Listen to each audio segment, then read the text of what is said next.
সুপ্রভাত বন্ধুরা, নতুন একটা ব্লগে জানাই অনেক অনেক স্বাগত। তো আজকে চলে এসেছি একটি রেসিপি নিয়ে। এটি রেসিপিটি খুবই সহজ একটি পদ্ধতি। তো এটা আমাদের লোকাল একটা এখানকার আঞ্চলিক খাবার। তো এই যে পুঁই গাছের মেচুরি দেখতেই পাচ্ছ, তো মেচুরি রেসিপি এটাই আজকে তোমাদের সাথে আমি শেয়ার করব। তো অনেকেই অনেক রকমভাবে এই মেচুরি রান্না করে খাও। তো আমরা যেভাবে রান্নাটা করি সেটাই তোমাদের সাথে আজকে করে দেখাবো। তো চলো, এই দেখো সারা গাছ ভরে গেছে মেচুরিতে। তো আমরা এখানে মেচুরি বলেই পরিচিত এটা। আর এক একটা অঞ্চলে এক এক রকম নামে নাম আছে। তো চলো এগুলো পটাপট তুলে ফেলি।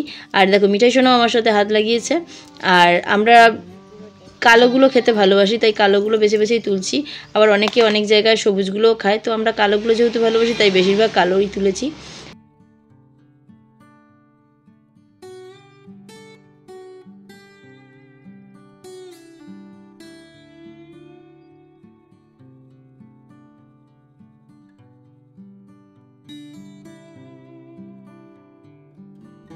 এবার এগুলোকে ছোট ছোট করে টুকরো করে কেটে নিতে হবে। ঠিক যেমনভাবে কাটছি এইভাবেই কাটতে হবে। আর অনেকে বড় বড় করেও হয়তো অনেক রকমভাবে কাটে, কিন্তু আমরা এরকম ছোট ছোট করেই দিই, কারণ এগুলো সিদ্ধ হতে বেশিক্ষণ সময় লাগে না। তাই ডাঁটাটা যদি একটু বড় থাকে তো ডাঁটাটা শক্ত থেকে যাবে, আর সেটা মুখে একদমই ভালো লাগে না। তাই দেখো ছোট ছোট করে কেটে নিলাম। আর এর সঙ্গে বেশ কিছু সবজিও দেওয়া যায়, তো যখন যেরকম থাকে সেই রকমই দেওয়া হয়। আমাদের আজকে আমরা দেব এর মধ্যে কিছুটা আলু আর কিছুটা বেগুন।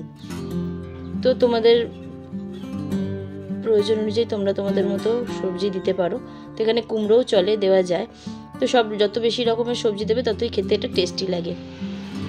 তো দেখো এখানে লঙ্কা পাঁচফোড়ন ফোড়ন দিয়ে দেওয়া হয়েছে, আর সামান্য পরিমাণে তেল লাগে। তো লঙ্কার সাথে কিছুটা মেচুরি পরে আবার তুলে আনা হয়েছে, তো সেগুলোও পড়ে গেছিলো। আর আমরা এখানে শুকনো লঙ্কা ইউজ করি না, তাই আমাদের কাঁচা লঙ্কাই সোমবারে দেওয়া হয়েছে। তোমরা চাইলে শুকনো লঙ্কাও এখানে ব্যবহার করতে পারো।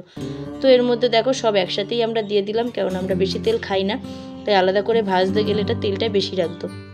তাই দেখো সব রকম সবজির সাথে মেচুরিগুলো আমরা দিয়ে দিয়েছি একেবারে।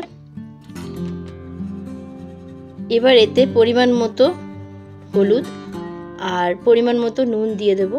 তো হলুদটা এখানে খুবই সামান্য পরিমাণে দিতে হয়, কেননা হলুদের কালারের এখানে প্রয়োজন হয় না, একদমই না দেওয়ার মতনই হলুদ দিতে হয়। 1 চিমটি মতো হলুদ দেওয়া হয়েছে। তো দেখো এটা এবার কিছুক্ষণের জন্য ঢাকা চাপা দিয়ে রাখবো। দেখো 5-6 মিনিট পর আমরা এখানে ঢাকা খুলেছি, আর এই রকম মজে গেছে। তো এটা জাস্ট ঢাকাটা চাপা দেওয়া এই কারণেই যে ডাঁটাগুলো এতে সিদ্ধ হয়ে যায়, কেননা এমনিতেই শাকে নুন দিলে প্রচুর জল বেরিয়ে যায়, তোমরা জানোই। তো এটাতেও তাই হয়, ব্যতিক্রম কিছু না, আলাদা করে কোনো জল দেওয়ার প্রয়োজনই হয় না। কিন্তু এখনও 5-6 মিনিট হয়ে গেছে, তাও সামান্য জল জল ভাব আছে, আর এটা হবে মাখো মাখো, তাই জলটা টানানো হচ্ছে। এই দেখো রেডি হয়ে গেছে। এবার এটা সার্ভ করা হবে।